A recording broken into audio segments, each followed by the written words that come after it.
Welcome along to another episode of the Football Funders podcast, brought to you in association with the beautiful people at Let Us Talk Mental Health. You can follow them on Twitter at Let Us Talk _MH. And you can just see Dan there again in his lovely blue top, still not doing much, just standing on the sidelines trying to look pretty, really. Dan has joined us fresh from, well, I say fresh, it's not Fresh very is the fresh. word. Fresh from a trip to Old Trafford where Manchester United played Charlton. And how are you feeling, Dan? Because you didn't arrive till about 5 o'clock this morning because there were no trains. I'm very tired. Um, I managed to get about 5 hours kit before downstairs decided it was time to do some drilling, which so thanks to them for that. But yeah, no, it was a very good journey up there. We were having a laugh and enjoying ourselves, and obviously the way back, we didn't get back to London till 5. So by about 2 o'clock, it became a bit of a struggle for the travelling crew. We had one Did, member who was still bright and breezy, which was a bit unfortunate for the rest of us. did you come back by coach? No, so one of my friends luckily drove. Oh, wow. I Um, was going to say so we because there literally was no parked trains. across the road from Old Trafford, which was handy. So we pre-booked, so we paid like 15 quid or whatever it was to go to this car park. So we did that. But yeah, no trains. So 9,000 Charlton fans either going up there during the day or by coach or driving. The roads out of Manchester were packed, so the home fans had to get home as well at the end of the day. And how was the match? Talk us through it. I listened to it followed it on the radio, but Uh, obviously uh, they didn't put it on TV, so we couldn't bring you the content we wanted to bring you originally. I think that was Charlton's probably their best performance of the season. By a long one. 3-0, it flattered United. Obviously, listen, United bring on the free subs they make. There's nothing that any Charlton player can do to counter Casemiro, Eriksen, and Rashford. But even then, the second half, in large portions, we were playing with the ball. In the first half, United dominated. I think we looked really nervous and were defending. We sat back and let Man United have the ball. I'll get on to a minute, kind of the general about players that I thought I changed my mind on a Man United player, but we'll get there. I was quite impressed with our shape that we held in the first half. We just didn't.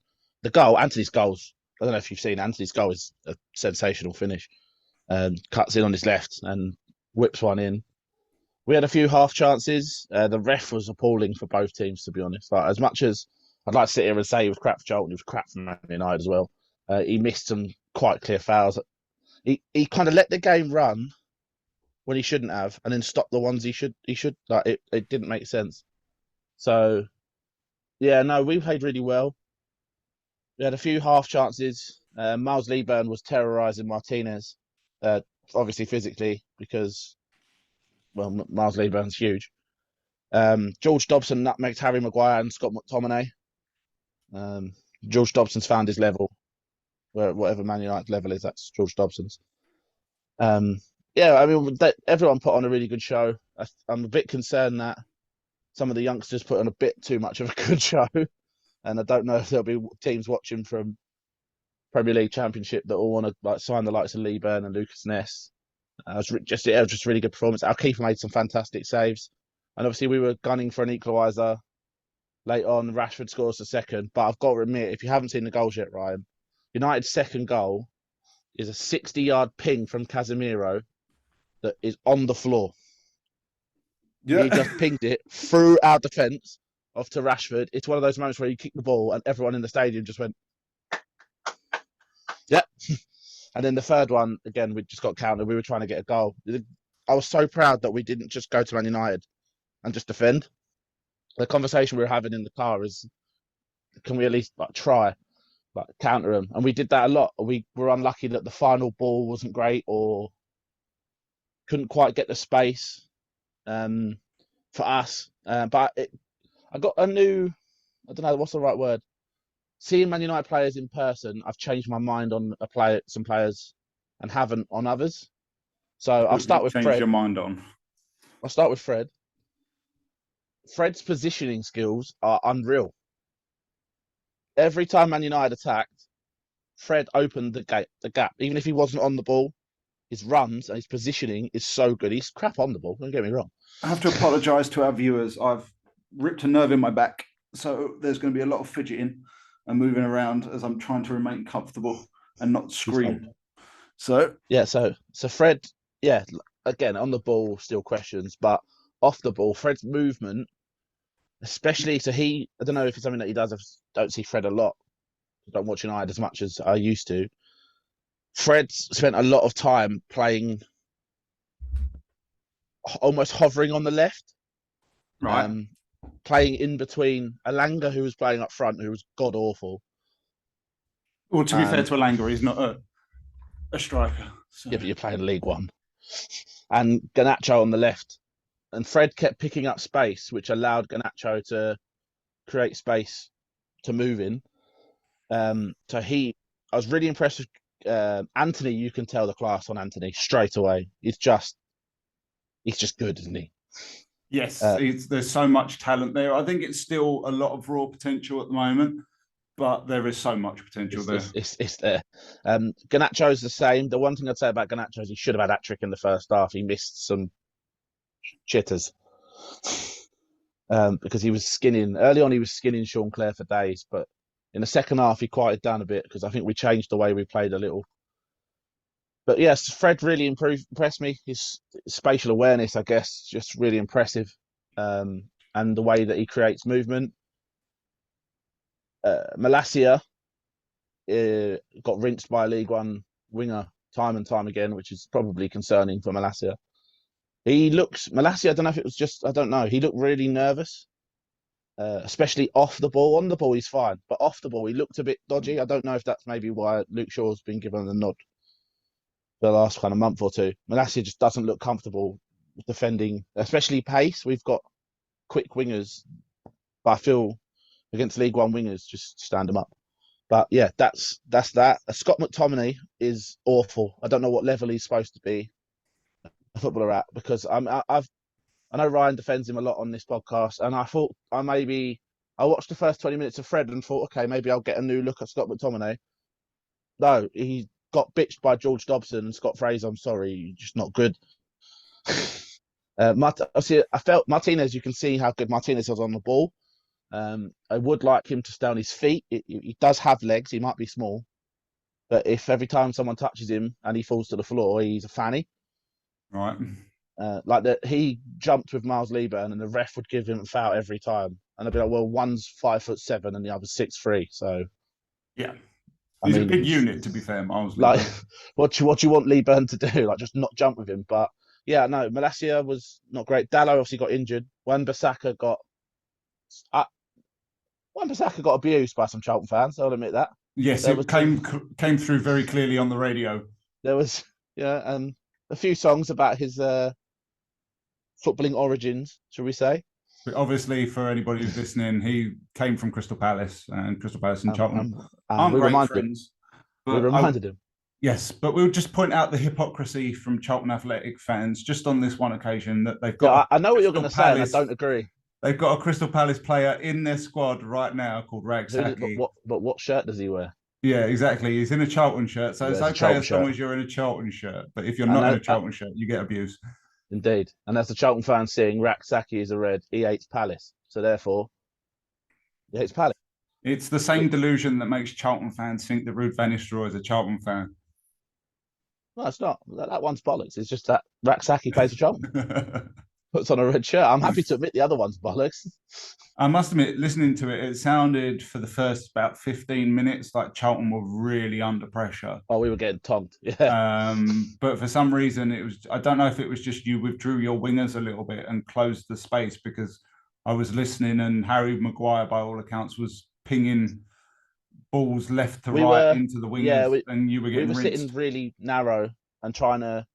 What we were basically saying to United is you can have the ball wide because we're going to have you physically in the box. In the first kind of 15, 20 minutes, there was a lot of United trying to be clever, get in the box and then dink crosses across, where actually, with our two centre-backs, Ryan Inniss and Lucas Ness, their strength is their strength. So we'll just point out that this was not a full-strength Manchester United side either. There was a lot of... No, of course not. squad players, young players that have been in and around it. Alanga started up front out of position. I can't pronounce the other guy. Manu, they said Manu. I can't pronounce. Is it Kobe? I think it is. Yeah. Is a young lad from the reserves. He's tiny. Yeah. Garnacho obviously is another young talent. And who is it? It was Anthony who started out on the right. The central midfield pairing. On the left. Yeah. Right, sorry, yeah. The midfield pairing was Fred and McTominay, as Dan's just discussed. McFred.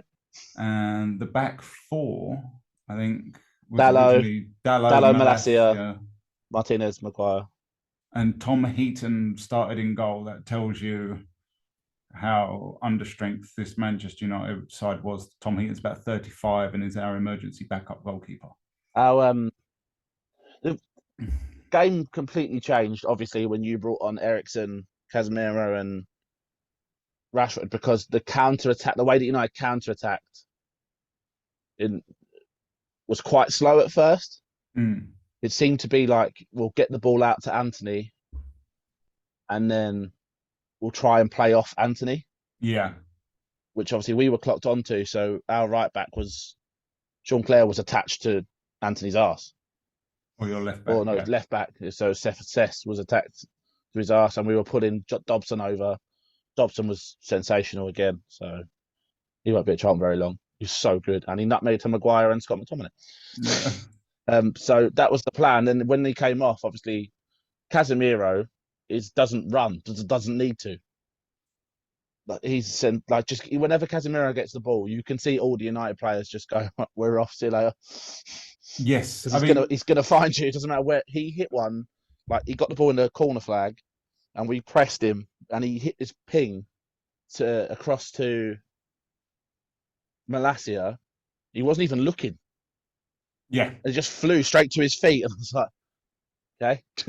I think, to be honest, Casemiro is arguably the best midfielder we've had since Roy Keane. I know it says a lot, but he's right up there. He reminds me very much of a younger Roy Keane, because before, as Roy Keane got older, he sort of settled into a holding midfield role. But when he was younger, he was like all action, non-stop, and that's what Casemiro seems to have become. I noticed with McTominay, he's very, I don't know what the correct term is, doesn't move much. No, he's not meant to. But even defensively, he didn't do anything. It almost looked like we were picking on him. Like our attacks were going through Fraser and Albie, driving at McTominay. Right. And then getting the ball wide to get crosses in. Because there was the amount of times that McTominay would get dragged to one side, and then like our wing back, we were almost playing like underneath. So like Dobson would drive with the ball, McTominay would bite, then the left back would come inside or the right back would come inside to pick up the ball and then play from there. Yeah. McTominay, I don't know, I wasn't impressed. Where Fred, as I said, I saw a different side to Fred's game, which, I was quite impressed with Fred. Maguire's passing, by the way, Maguire's defender, obviously can be a bit suspect. Harry Maguire's passing is very, very good. I think that's why he always shined in a back three with England, because he was sort of more free from his defensive duties and he could play out from the back. I think that's why a lot of people compared him to Rio Ferdinand in his early days. Unfortunately, he's not half the defender that Rio Ferdinand was. Rashford's pace is scary.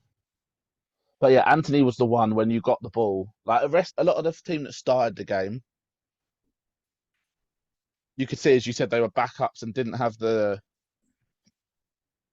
kind of ability, natural ability. Yeah. I'd say, obviously, Fred's positioning skills, Martinez and Maguire on the ball, Anthony everywhere. You could see it in Garnacho. You could just tell it's very raw. There was a few times where Garnacho got into a good position. Yeah. And then kind of went, I don't know what to do now. He will get there. He's only 18. He'll get there. He's so good. Because there's a time where he cuts in on his left and then he cuts back in on his right and he's doing like that fake step. Yeah. And I think everyone thinks, he's trying to do a skill. And I was like, I think he's just trying to work out what to do. I think it's half and half. I think he's kind of trying to feign something, but then he's not sure what he's trying to feign. I If you think he see was what I trying to mean. get the defender to make the mind up for him, basically. Yeah, I think he was The trying to idea sort of get was him to open it if up. I can sell you, then you tell me what to do by what you sold me. Yeah, I But think obviously, to be fair to Dean Holden, he obviously done his homework because our defenders stood up and not too much at Anthony to start with, but we did obviously after he scored. But to Garnacho they made the good thing about what Charlton did is I think they made it a physical game, but we still played football. right. So when United were on the attack, like if we get into him, like if Garnacho was on the ball, we'd go into him, not like a hard tackle, but they'd give him a shoulder and an elbow and say, "Come on in, we're going to have a battle with you." He's quite a slight young lad as well, to be fair. Lee Burn versus Maguire was fun. That was a fun little battle because obviously Slabhead's not small.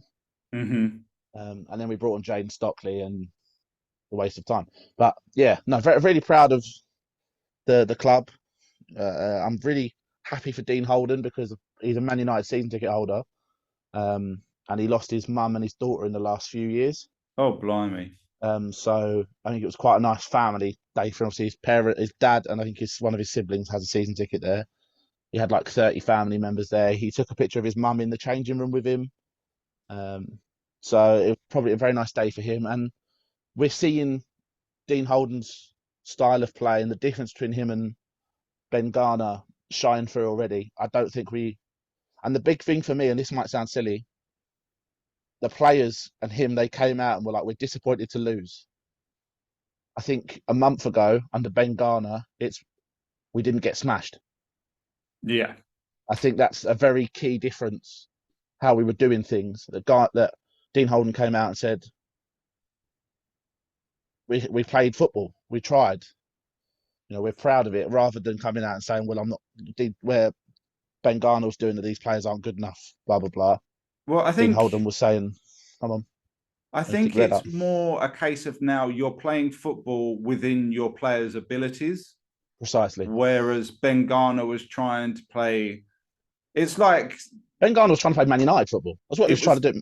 He's trying to play the top level. It's like he was trying to play Pep Guardiola's style of football while managing Burnley. It's just not going to happen because you don't have the players. That's exactly what he's doing. He's trying to play out from the back. Ben Garner's got Dean Holden's system.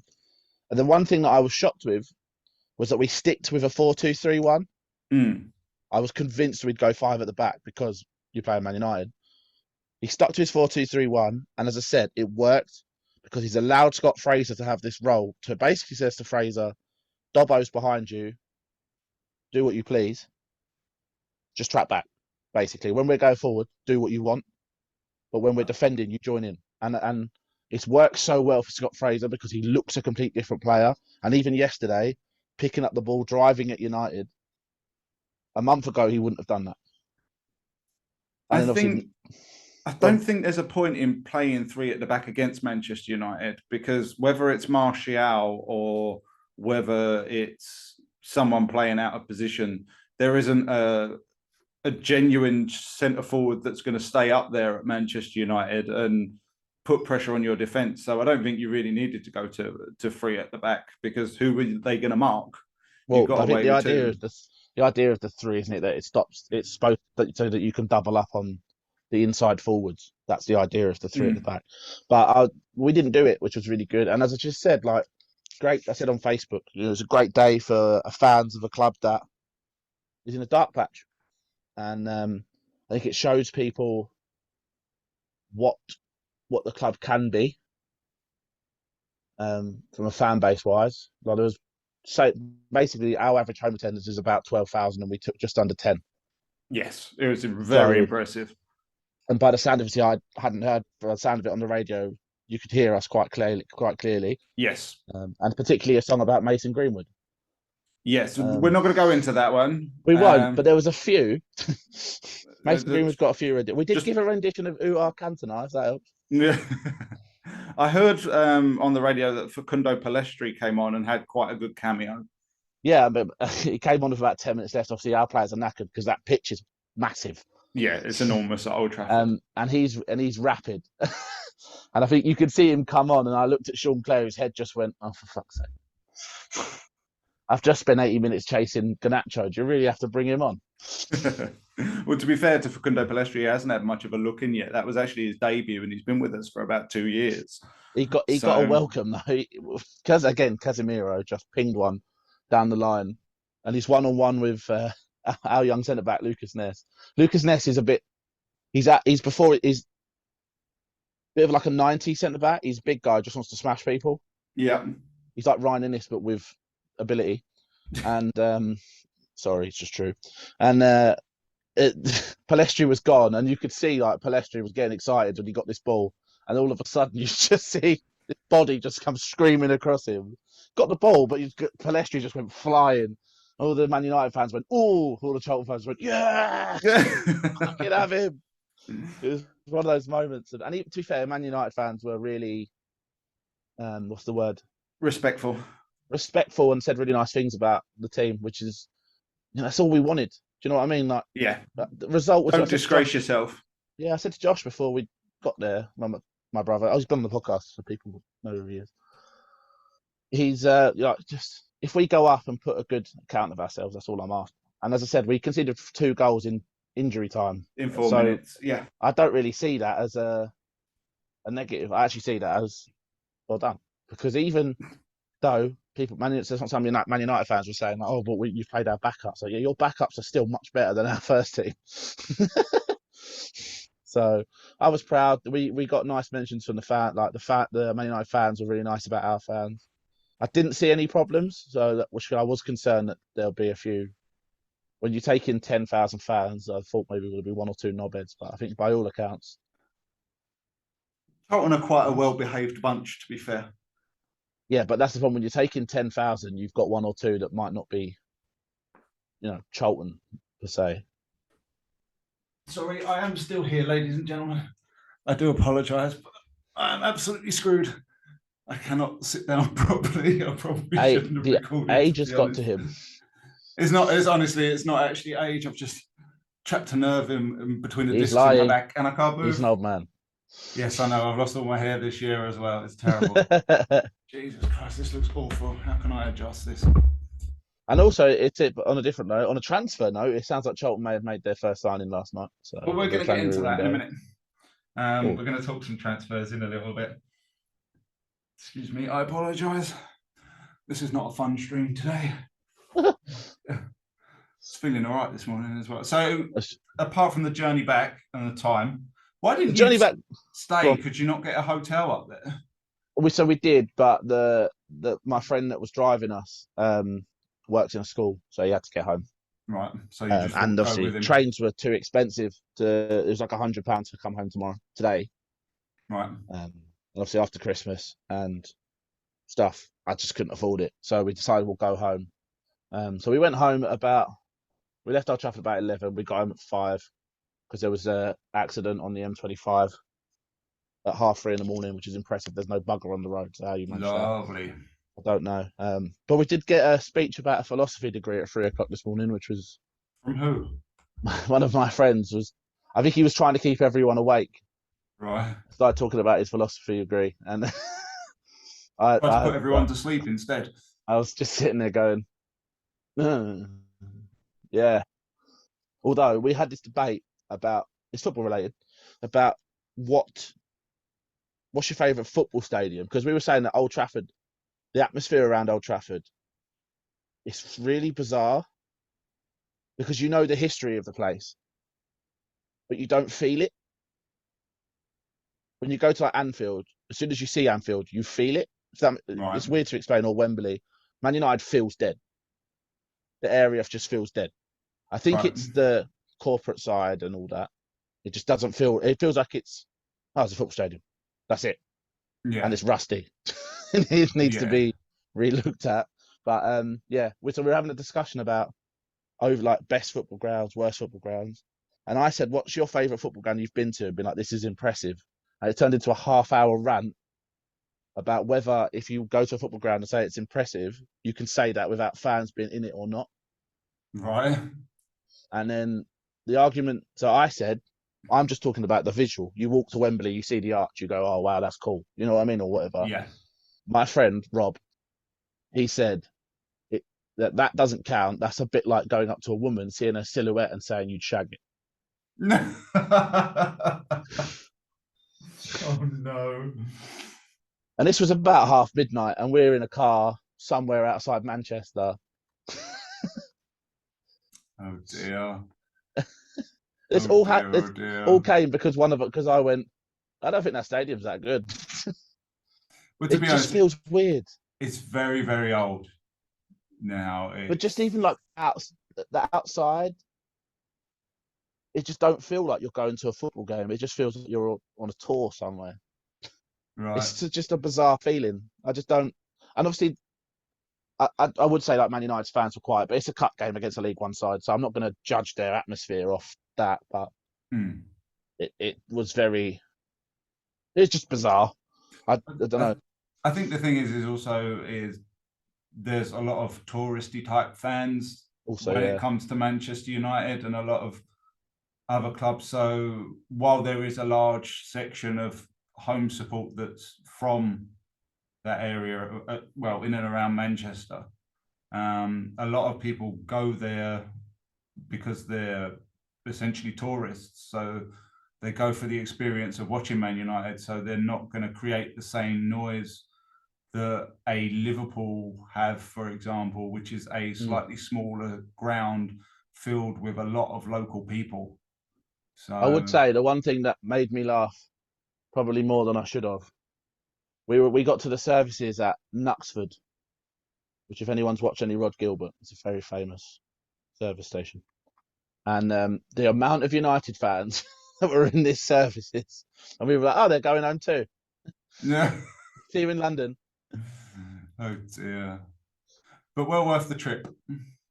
Yeah, I mean, just to say that you've been there, like, I've been to Old Trafford before, but never to watch Charlton. So at least I can say I've seen Charlton there. I was going to say, and by all accounts, Charlton did not discredit themselves in any way at all. It was we gave our best.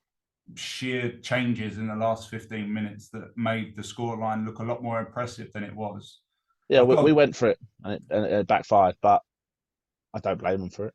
Well, no, to be fair, there's a lot of sides from the lower divisions that have given people a really good game for a while, and then they've fallen in the last 20 minutes or something. I was watching Oxford Arsenal the other day, and I said that Oxford were giving them a run for their money, and then in the second half, the quality just shines through. The fitness levels are obviously higher. That's not a discredit to anyone at Oxford or Charlton, but it's just what you've got to work with, the way you're trained, the science that you have behind it. There's more money equals better performance, essentially. But I think Charlton can be truly proud for themselves. And from what I've seen and heard recently, that's 3 decent performances and 2 good results for Charlton in the last 3 games. So the new manager bounce seems to have worked. You've just got to pray that it maintains itself once the novelty wears off.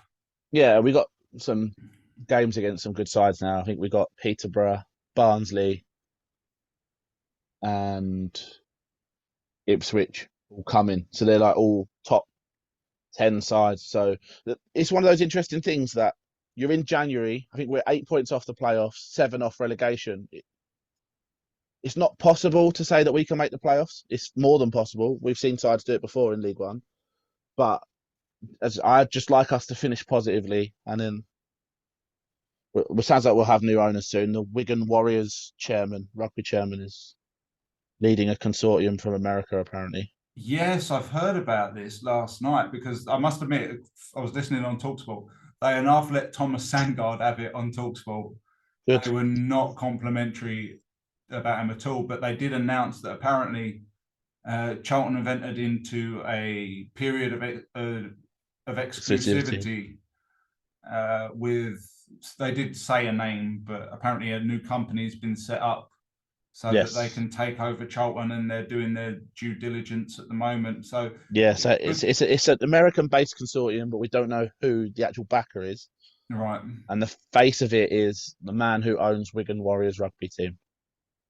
You'd think he'd invest in Wigan, but if he wants a club in London, Wigan have got an owner that's in a decent place already, haven't they? So as long as they manage Charlton prudently and successfully, just treat us like a club. That's all we're after.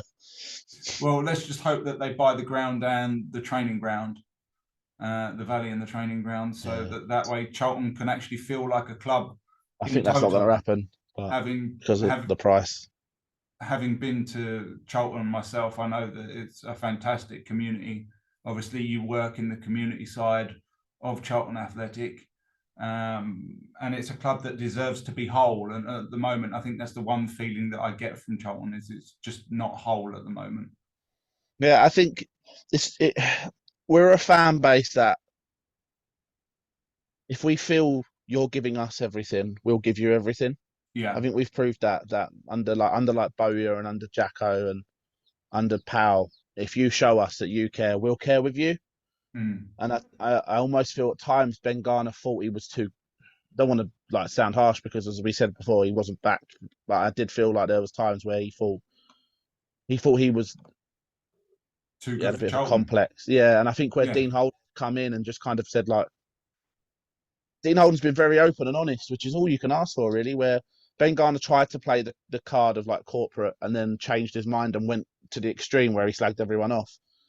Dean Holden's kind of just came in and said, look, just, if I can promise you the boys will run through brick walls for you, all we ask is that you back them. And last night the boys ran through brick walls, so we backed them. And like I said, I think the key thing is, like I said earlier, the key thing is I think you're playing a style of football that you're capable of playing, as opposed to a style that, no disrespect, there's some Charlton players that I actually like, but they're just not capable of playing the style that Ben Garner wanted. No. And I think at no position. That's the problem. Yeah, but I also think that speaks badly on Ben Garner, because he showed his inability to change and work with what he had. And the sign of any good manager is adaptability. So I think, But even Dean Holden did that in his first game, because he played 5 at the back in his first game and then changed it. We played a bit dodgy at Oxford, changed it to a 4-2-3-1. And as you said, we've had 3. I'm even going to count Man United as a good positive result, just because of the way that we played. It should have been 1-0, let's be honest. Results. Yeah, it's a 1-0 game. It should have been 1-0. Let's be honest. It was only Marcus Rashford being on fire, really. Well, yeah, Casemiro. Casemiro, he couldn't miss. Casemiro's pass was filth. Should be arrested for that. I was going to say, I saw his first, Marcus Rashford's first goal, the second goal. His finish. Second goal, he's offside. He's miles offside. I was going to say, I've seen it, and I think he's just onside, literally just.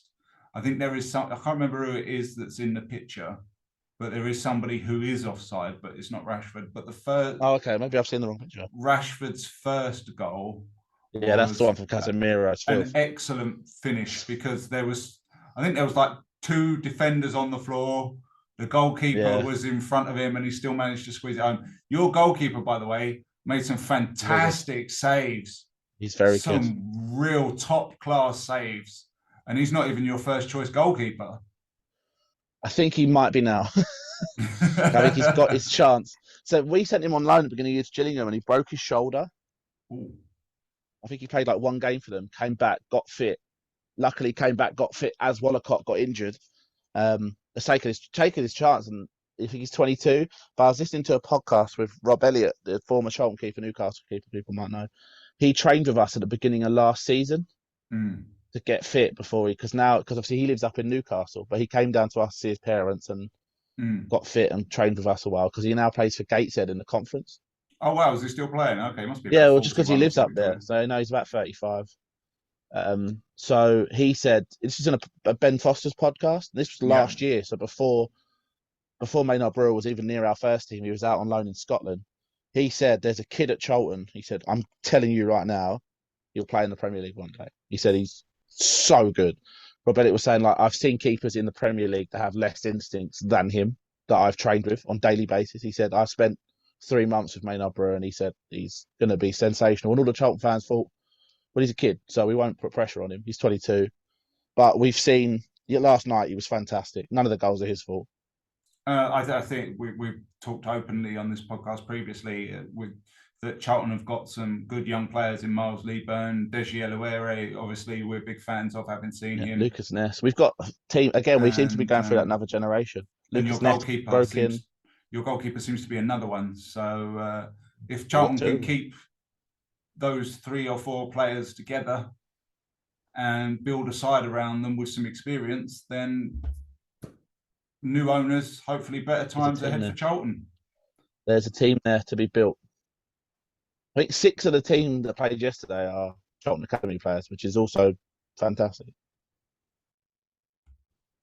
Moving away and on to the biggest news and my 5th, 6th, 7th, millionth position for this evening.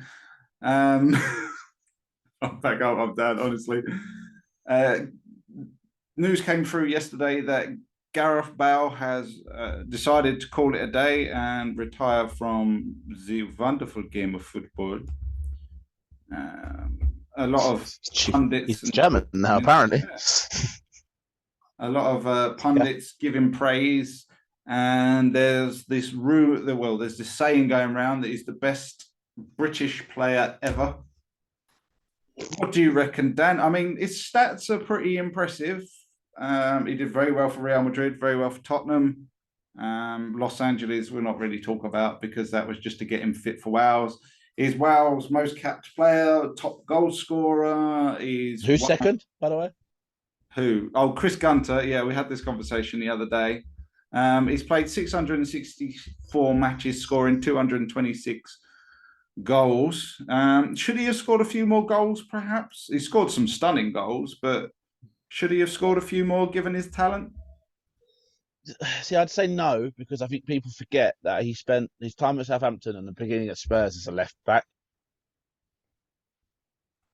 And only really was moved to the winger in those last 2 seasons at Spurs. Yeah, it was played done forward. by... So I think his goal difference is done by Harry Redknapp, wasn't it? Yes.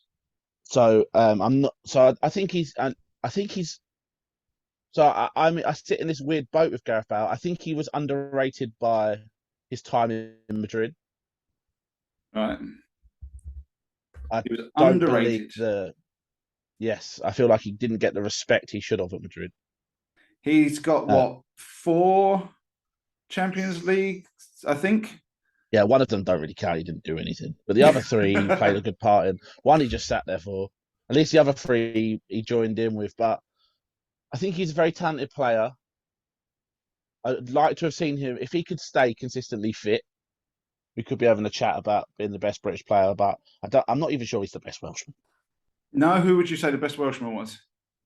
John Robinson. No, I think it's Ryan Giggs. I do think it's as I said. I think if Bale could have stayed fit and maybe a bit more longevity in terms of playing at his peak, which isn't his fault. He's played left back and stuff, but yeah, Gareth Bale is a sensational player. I will never turn that. I mean, he's literally the reason Wales have qualified to 3 major tournaments now, 2 Euros and a World Cup. Yeah, I think so. And obviously, I know the World Cup, he clearly wasn't fit. Whether that's natural and his body's given up, or if he was injured, we could all see that he just wasn't ready. He wasn't there at that World Cup. I think his body's been telling him for about 2 years now that he needs to call it a day. I think he's been trying to milk it as much as possible. In other bizarre news coming out of football, Roberto Martinez has left his job at Belgium following the end of his contract. He got sacked. Well, yeah, his contract ran out. And he's got the Portugal job. So he's got a job full of really talented players that he had for 6 years. So I think, if I remember rightly, that's 2 World Cups and 1 Euros. Yeah. If I'm right. He did absolutely nothing with them, let's be honest. I don't think he changed his formation once. And somehow he's gone and got a job with what I would argue is an even more talented squad than Belgium. How's he done that? He talks a good game and he plays nice football. Does he? He plays nice football. Yeah, he plays very nice football. It just doesn't get him anywhere. But it's good on the eye to watch. That's why. Well, that's great. But if you don't win anything with it, then... Well, no, I'm completely agree. But that's how managers... how many Pep Guardiola clones can we get without it being Pep? You can get a B-Tech Pep Guardiola, but you're going to get B-Tech results from him. I'm not being funny. In the nicest way possible, the only time people say Roberto Martinez was a good manager was at Wigan when they won the FA Cup. People forget they got relegated. Yes. And then he went to Everton and he didn't do anything that Everton. He didn't blow Everton alight, did he? No. And then after that he went straight to Belgium. Yes, I think so. And then he had probably the best Belgian team they've ever seen. I know they obviously got to the semi-final of the World Cup in Russia, but they weren't that good in the Euros, and they stunk at this World Cup. Yes, absolutely. And yet somehow they managed to finish first in the rankings for several years. Ask Pete. Well, yeah. If he ever comes back, we'll talk to him about the world rankings, and you can all watch him explode live on camera. You said we'll move on to transfers now before we end the show because I can't carry on much longer. I'm afraid my legs are killing me. You said that Charlton are rumoured to be making their first potential signing. Who and when and why? So we're signing Teo Eden, who is a left wing back from Blackburn. He was from Fulham's academy, was at Lincoln for a few years after being released. So Lincoln obviously playing our league. Went to Blackburn at I believe the beginning of last season. Was in and out of their team. Hasn't been playing much this year. We need a left back because we haven't had one since the end of last season. Brilliant squad building. We have 15 central midfielders though. But yeah, so that's what we need. That's one step in the right direction. Someone that a left footer who can actually play a bit of width on the left side would be nice. So it's definitely a needed position. Hopefully next is a striker. There's rumours that Jaden Stockley's about to join Gillingham. So no, you give all your shit to Gillingham. We do. We just hand them off. They go to Gillingham or Wimbledon, and then we crack on. In Manchester United news, Manchester United have followed up the signing of the legendary Jack Butland by looking at Wout Weghorst. Now, I'm not against because of one transfer. goal at a World Cup. I'm not against this transfer. If you look at his stats, he is actually a 1 in 2 goalkeeper.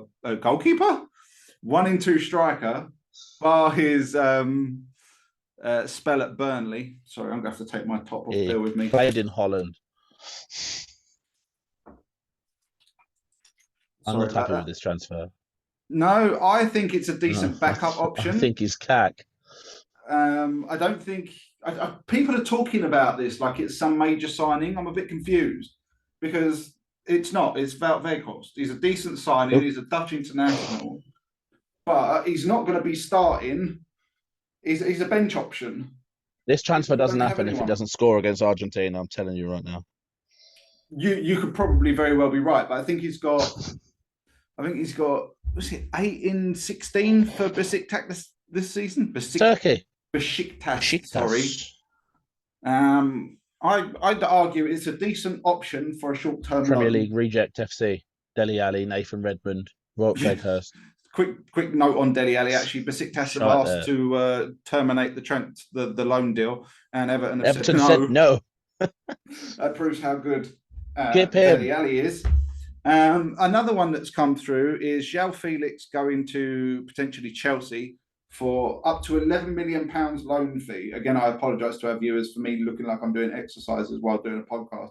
I'm just trying to stay even remotely comfortable. Really need to put. No, I don't. I just need to stand up. Honestly, it's killing me. João Felix, do you think that's what Chelsea need? Another silky player? No. I think Chelsea need someone to grab them by the balls, frankly. I think what Chelsea genuinely need is a striker. Not like a again, forward. Everyone wants to do a Man City from a few years ago and have like the striker, the face, the false nine, etc. Chelsea need someone who's just going to put the ball in the net. I know obviously they tried with Luke doing downward dog now, look. Honestly, I'm agony. They just need Aubameyang, Havertz, and João Felix. None of them scream striker to me. So I don't know. I think we spoke about it before. They need to rebuild. So they've got an aging squad. But then also, by the way, João Felix has just been confirmed as we speak. Oh, well, look at that. Chelsea have literally just tweeted that they've signed him. So yeah, I'm not sure. I'm sure he'll look flashy for them and fine, but I'm not convinced. I think they have more problems. Yes, they seem to be spending money, as we talked about on our previous show. I saw some stats, and it looks like they've spent close to about 400 million since Todd Bowley took over at Chelsea. It does seem to be taking the Brighton method of young talent that they can build up and maybe get an investment back on while trying to be successful at the same time. Be interesting to see how that one plays out. They've also been linked with another player, a championship manager, hot prospect, or football manager as it is now, hot prospect in Pedro Porro at Sporting Lisbon. Oh, they linked with him as well. I know Yes. Tottenham were. Looks like they're trying to sneak in on the deal, and steal him basically. But again, it's another young talent, high potential that they're looking to sign. It'll be interesting to see who he goes. Obviously, a former Manchester City youth player. He's been bounced around a little bit. Yeah, I think he was on loan at Sporting Lisbon for a year, wasn't he? And then they signed him permanently. Yeah, then they turned him permanent. Yeah, the end of last year. And who was the other one I wanted to talk about? Pedro Porro.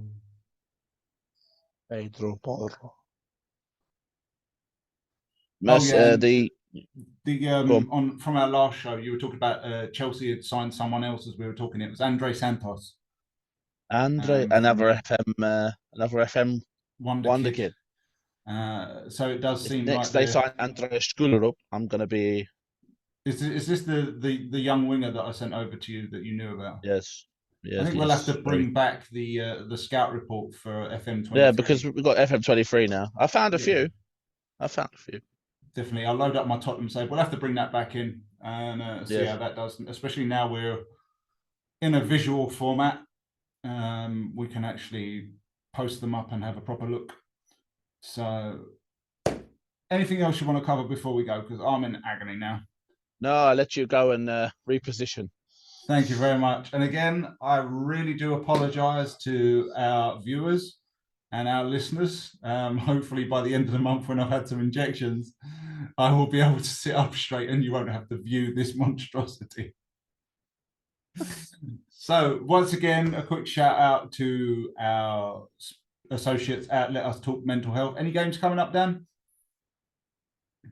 Not that I'm aware of.